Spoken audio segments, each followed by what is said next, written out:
দেরি করলেও চাটা সুন্দর বানাইছস। বস।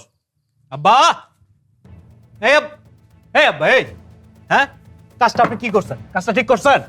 আরে কি ঠিক করছি? এত হুম হুম করস কা? হ্যাঁ করবো না তো কি করুন? আপনি এই কাজটা কেমনে করুন? আপনি মজনুরে দোকানের চাবিটা কেমনে দিলেন? আপনার কাছে থেকে আমি আশা করি নাই। আরে তার কাছে তো আমরা টাকা পাই নাকি? আপনি যদি এখন ইমোশনালে পইরা একদম মনে করেন সবকিছু মাফ করে দেন, তাহলে তো আমরা একদম পথের ফকির হয়ে যাবো। এই সামনে এই এত ব্যাগ ব্যাগ ব্যাগ করস কা? হ্যাঁ বাপ তুই না আমি? আমি কি ওরে এমনি চাবি দিছি? মজনু আমারে কইছে 3 দিনের মধ্যে সে আমার টাকাটা ফেরত দিব, এই জন্য তার আমি চাবিটা দিছি। কাকা মজনুরে এত বিশ্বাস করেন না, ও জীবনেও 3 দিনের মধ্যে আপনার টাকা দিব না। না দিলে মার দিবি, একদম সহজ কথা, মার দিবি। আর মাত্র 3 দিন, এটা তো দেখতে দেখতে চলে যাবো, বুঝছ নাই? আরে এটা রমজান মাস, এই সময় যদি সুদের টাকা নিয়ে আমরা বেশি কাউ কাউ করি না, তাহলে মাইনসে উল্টা কিন্তু আমগো উপরে খেয়ে ফেলবে। আরে 3 দিন সময় দেখতে দেখতে চলে যাবো, এই জন্য সময়টা তারা দিছি। আচ্ছা ঠিক আছে যান, আপনার কথা না আমি বুঝলাম, কিন্তু এই যে আপনি মতিলাল আর কি জানি নাম, রবিউল, এই দুজনের যে আপনি টাকা দিছেন, তারা এই টাকা নিয়ে কি শুরু করছে আপনি জানেন? কি করছে? আরে তারা তো ব্যবসা করতেছে, বাজারে বিশাল আড়ত দিচ্ছে। আরো দিছে তো কি হয়েছে? আপনি দেখি আমার কথাটাই বুঝতেছেন না। আরে বাবা, ওরা যে ব্যবসা শুরু করছে, ওরা যদি সফল হয়ে যায়, তাহলে তো আপনার কাছে সুদ নিতে আইবো না, আইবো? আর যদি আমাদের চেয়ে বেশি ধনী হয়ে যায় তখন? আমার চাইতে বেশি ধনী হয়ে যাইব? কি যে কস না।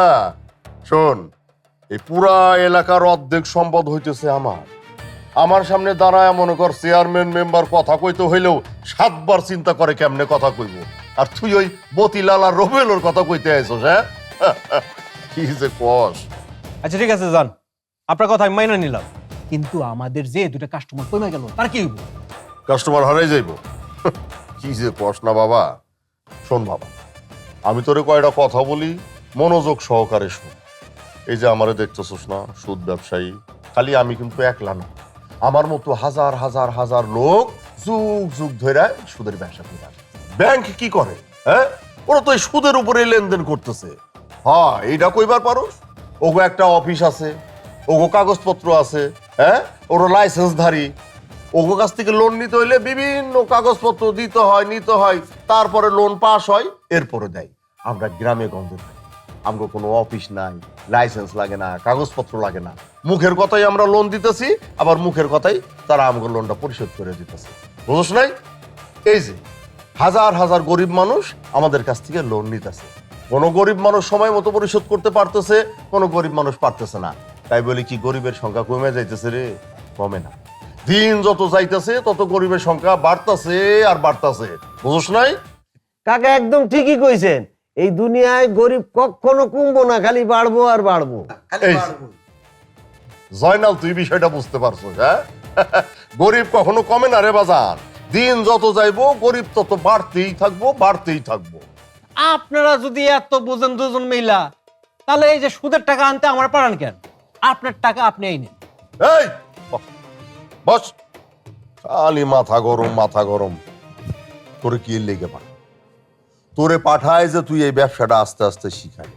বাপের ব্যবসাটা ঠিকভাবে যদি বুঝতে না পারোস, তাহলে জীবনে কি করে খাবি? হ্যাঁ, কি করে খাবি কস না কে?